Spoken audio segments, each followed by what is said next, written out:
Berawal dari laporan masyarakat pada 20 Mei 2026, Babinsa Koramil 06 Indrapuri menerima informasi mengenai dugaan keberadaan ladang ganja di kawasan pegunungan Desa Mureu Buenue, Kecamatan Indrapuri, Kabupaten Aceh Besar.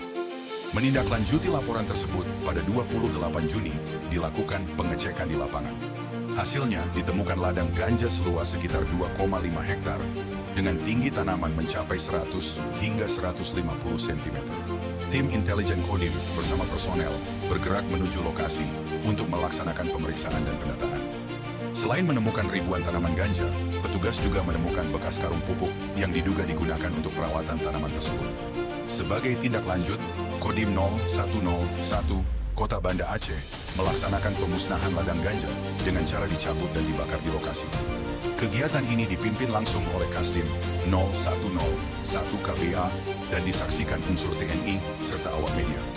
Keberhasilan pengungkapan ini merupakan bukti nyata sinergi antara masyarakat dan aparat dalam memberantas peredaran narkotika.